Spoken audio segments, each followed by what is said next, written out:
All right, Bears fans, strap in because we've got a lot to talk about. The first unofficial depth chart of the preseason is out, and while the coaches are telling us not to overreact, let's be real, we're going to overreact just a little bit. But let's keep it balanced, right? We're going to break it all down, look at what it might really mean, and where we should probably just pump the brakes. First things first, though, Ben Johnson, the offensive coordinator, actually came out and said something pretty important that sets the tone for this entire conversation. He reminded everyone that training camp is all about competition. It's about fighting for a spot on the final 53, earning a role, whether that's on offense, defense, or special teams. His message was clear. Don't read too much into this early depth chart. And you know what? He's probably right. We haven't even hit the joint practice yet. The first preseason game hasn't even been played. There's a lot of football still to be played before decisions are final. That said, we did get a few surprises and some very interesting clues about how this coaching staff might be viewing some of the position battles. Let's start with the offensive line, because one of the first things that caught my eye was Braxton Jones being listed as the starting left tackle ahead of Azzi Trapillo. And this comes just one day after many fans and analysts, myself included, started moving Trapillo into that starting spot on their own projections. But now Braxton's back on top. Interesting, right? What complicates this is that, up until now, Trapillo has been getting more reps with the first team than Braxton. But there's a reason for that. Jones was coming off ankle surgery early in camp, and the team had him ramping up slowly. He's now fully cleared, fully active, and clearly still in this battle. But then you look at the depth at tackle overall. Kieran Amegaji, who had been working mostly on the left side, is now listed as the backup right tackle. That could be a clue. He's missed the last few practices, so this might just be a reflection of his absence. Or maybe it means the coaching staff is narrowing down their options on the left side.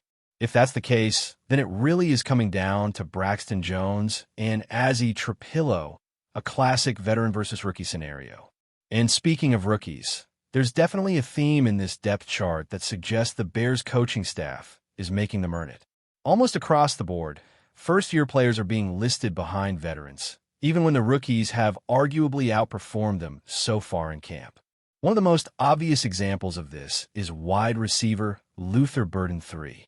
Not only is he behind Olamide Zaccoz, which you could maybe understand based on veteran status and reliability, but he's also listed behind Devin DuVernay.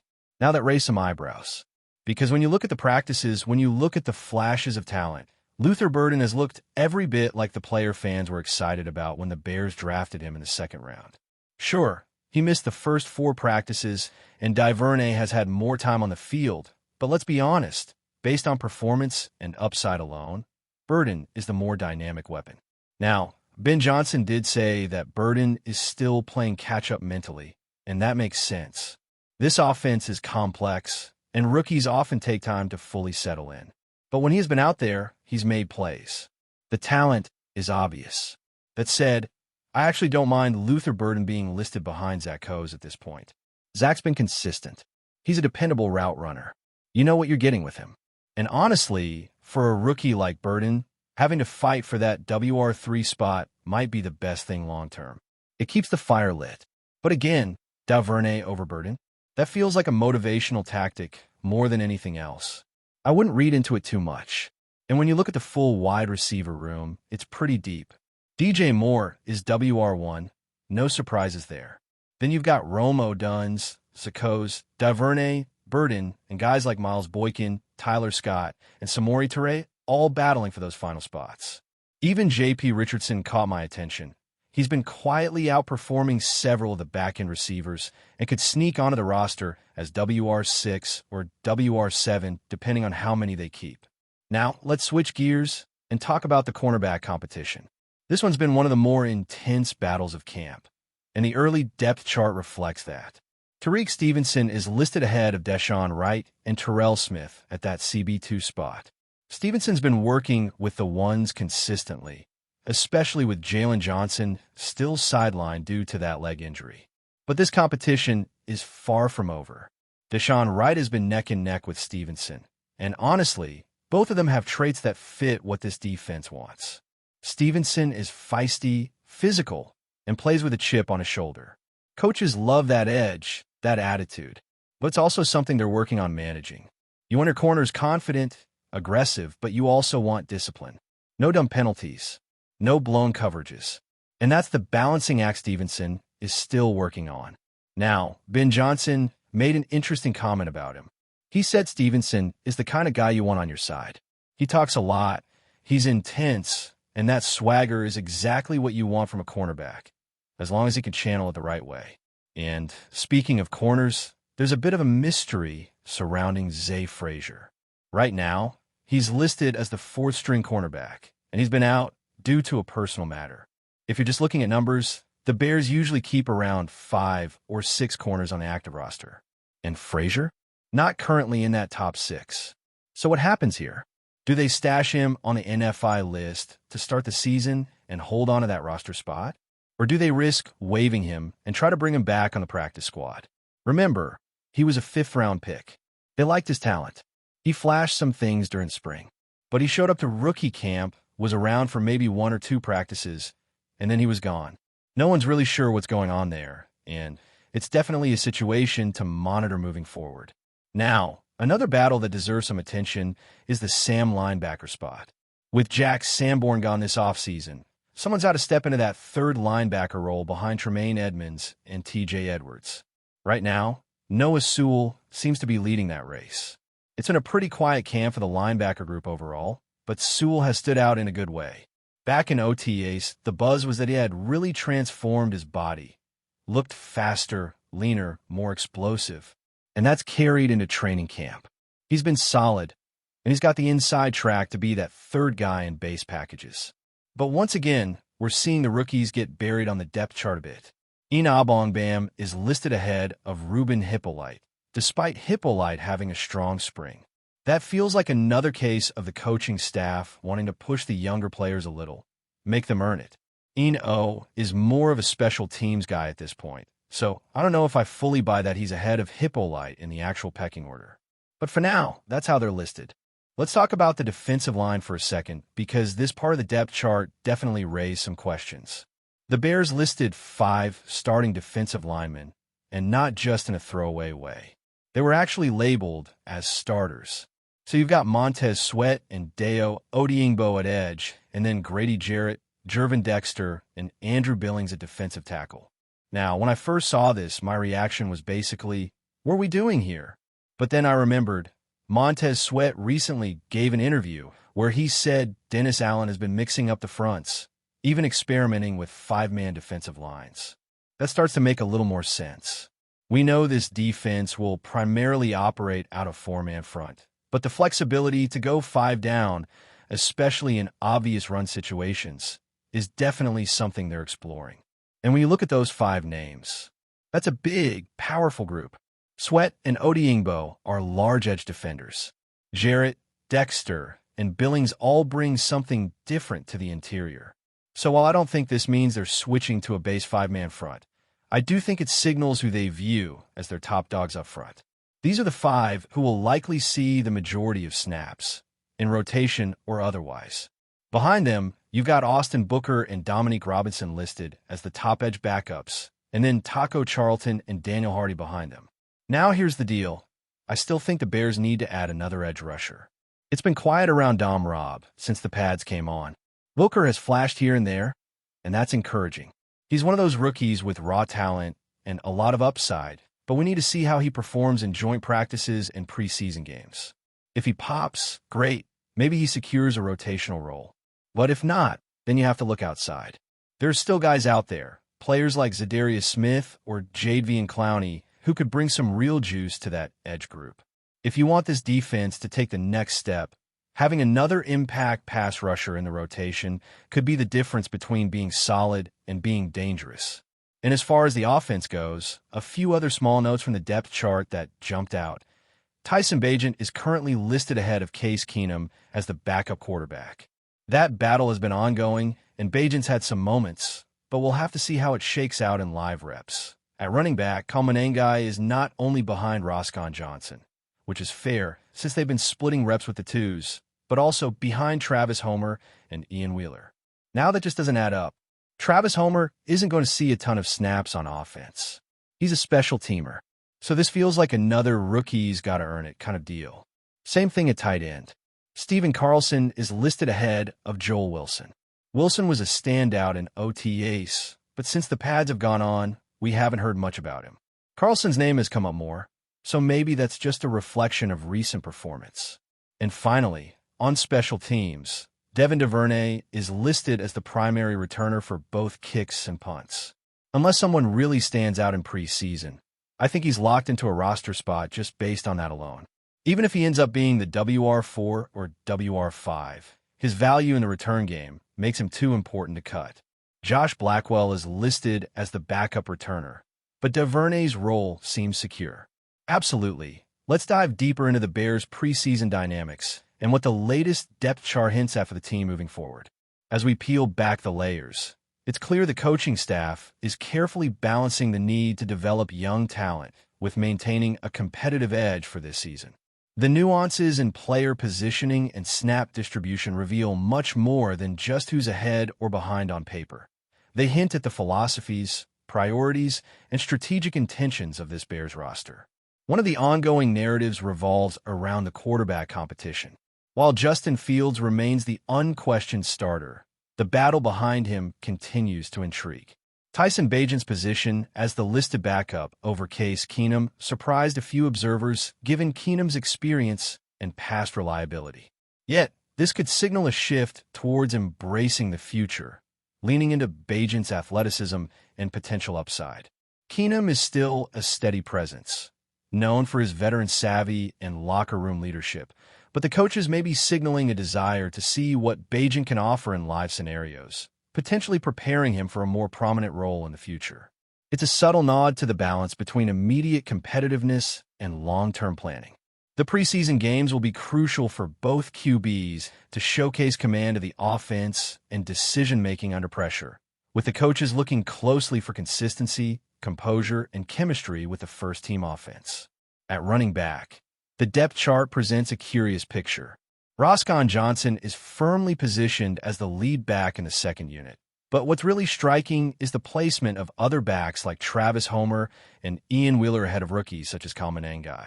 Homer's role, primarily recognized as a special teams contributor, suggests the Bears value versatility and experience in their backups over raw rookie potential at this early stage. This aligns with a broader trend in the team's personnel decisions. Veterans are favored to hold down depth chart spots to stabilize the unit, while rookies continue their developmental trajectories. It's a pragmatic approach, ensuring that the team maintains a reliable foundation during a critical rebuilding period. Johnson, though, will be a player to watch as he's shown glimpses of explosive playmaking ability and could very well carve out a significant role if he capitalizes on opportunities in preseason action. Tight end is another position where experience is clearly prized, with Steven Carlson holding the edge over younger prospects like Joel Wilson. Carlson's reputation as a solid blocker and dependable safety valve in the passing game has made him a trusted asset for the coaching staff.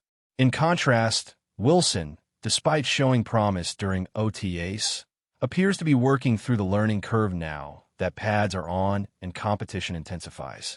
This dynamic highlights a broader theme for the Bears. Players who can contribute immediately, especially in less glamorous but crucial roles like blocking tight end or special teams, often earn preference over those still developing their overall game. Yet Wilson's athletic traits and potential ceiling suggest he could push Carlson for snaps as the season unfolds, particularly if the Bears look to expand their offensive versatility. Wide receiver remains a hotbed of intrigue and potential. DJ Moore's status as the WR1 is undisputed, providing Fields with a reliable, explosive target every down. Behind him, the group becomes more fluid, with players like Rome Odunze, Olamide Zaccoz, Devin DuVernay, and Luther Burden all vying for meaningful snaps. Odunze, in particular, has drawn positive reviews for his size, contested catchability, and route running, making him a natural complement to Moore's dynamic skill set. Zaccoz, with his veteran savvy and consistency, adds depth and reliability in the slot, while DuVernay's special teams role significantly boosts his value to the roster. In a move that has sent shockwaves throughout the American football world, the Chicago Bears reportedly made a stunning announcement involving one of the most talked-about players outside the United States. Rumors have been swirling that the Bears are on the verge of signing Isaac ALARCÓN, the rising Mexican star who has been turning heads at the San Francisco 49ers. While no official confirmation has been released by either team, insiders suggest that this potential transfer could represent a seismic shift in the NFL landscape. ALARCÓN, known for his impressive size, athleticism, and technical skills as an offensive lineman, has been considered a rare talent emerging from Mexico, a country not traditionally associated with NFL powerhouses. If the Bears manage to secure ALARCÓN's talents, it would not only boost their roster, but also signal a bold step toward international expansion and greater inclusivity within the league. The buzz around this move has ignited debates among fans and analysts alike, many speculating about how this acquisition might alter the Bears' offensive strategies and overall team dynamics in the upcoming season. While the details remain murky, the very possibility of such a high-profile cross-border signing has already become a major talking point across sports media outlets nationwide. Speculation intensifies regarding the motivations behind the Bears' alleged interest in Isaac ALARCÓN, as experts analyze how this prospective deal fits within the team's broader strategy. Observers note that the Bears have struggled in recent seasons to find stability and consistency along their offensive line, which has often been cited as a weak point affecting both their quarterback protection and run-blocking efficiency. ALARCÓN, whose performance at the 49ers impressed many despite limited playing time, could be seen as a potential solution to this long-standing issue. The Mexican lineman's agility and power are reportedly exactly what the Bears have been missing, and if the rumors prove true, this signing might provide the team with a much-needed injection of youth and vigor. Additionally, the Bears may be attempting to tap into the growing Mexican fan base, which has shown increased enthusiasm for the NFL, thus expanding their market reach beyond traditional boundaries. This maneuver would serve as both a tactical move on the field and a savvy marketing decision off it, blending sports performance with brand growth in a competitive league environment. Enthusiasts are watching closely to see if the Bears will finalize this deal, as it could mark a historic moment for both the franchise and the league as a whole. Among the questions swirling around this potential acquisition are concerns about how Isaac ALARCÓN would adapt to the Bears' playing system and culture. While the 49ers have a well-established coaching staff and a specific style that seems to complement ALARCÓN's skills, the Bears operate differently and may require the young player to adjust quickly to new expectations and playbooks. Reports from insiders hint that the Bears coaching team has been in discreet contact with ALARCÓN's representatives, possibly working to ensure a smooth transition if the transfer happens. The athlete's personal commitment and ability to adapt to the intense pressures of a new team environment will likely be crucial factors determining the success of this move. Moreover, fans and commentators are debating how the cultural and language differences might influence ALARCÓN's integration, although many express optimism given his professionalism and previous experiences in international competitions. If he can overcome these challenges, ALARCÓN might not only become a key asset on the field, but also a symbol of cross-cultural exchange and growth within the NFL. The whispers about this signing have ignited hopes of seeing more Latin American players rising to prominence in the league's future, potentially reshaping the demographic and cultural makeup of the sport. The implications of this rumored deal stretch beyond just the Chicago Bears and Isaac ALARCÓN's individual career trajectory, touching upon broader narratives within the NFL and international sports relations.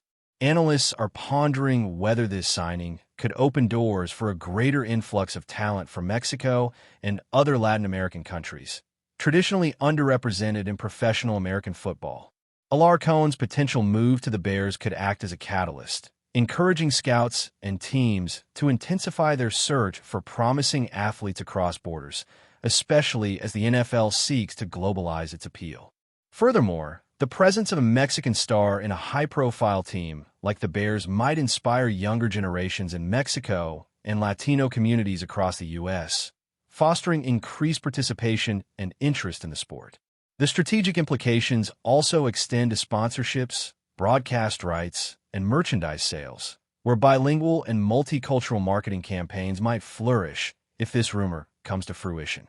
While the league has made strides in international outreach, this kind of signing would be a tangible demonstration of its commitment to diversity and inclusion, potentially transforming the NFL's identity on the world stage. All eyes remain on official channels for confirmation, but the mere possibility of this deal has already ignited a firestorm of discussion among football fans and industry insiders alike. As the rumor mill churns, anticipation builds over the future impact Isaac Alarcón might have if he indeed dons the Bears jersey. Many experts predict that his arrival could signal a turning point for the franchise, especially if his presence helps stabilize the offensive line and improves overall team performance. The Bears have been searching for a competitive edge, and Alarcón's unique background and skill set could provide an unexpected advantage against rivals. Moreover, the media frenzy surrounding this signing has already elevated the team's profile, generating buzz that could translate into increased ticket sales, merchandise revenue, and fan engagement. Discussions in sports forums, social media platforms, and television panels highlight the potential ripple effects throughout the league, from shifting scouting priorities to inspiring young athletes worldwide. Despite the lack of official confirmation, the narrative continues to gain momentum, with insiders claiming that final negotiations are underway and only formalities remain before the announcement. If these rumors hold true, Isaac Alarcón's move to the Chicago Bears might not just be a headline-grabbing story, but a landmark moment that reshapes the NFL's future, blending talent, culture, and business in unprecedented ways. The excitement surrounding this possibility is palpable, and fans will be watching closely in the coming weeks to see if this bold move becomes reality. That's it for this update. If you enjoyed the video and want to stay updated with exclusive news about our Chicago Bears, be sure to subscribe to our channel and hit that like button. We can't wait to hear your thoughts in the comments. See you in the next video.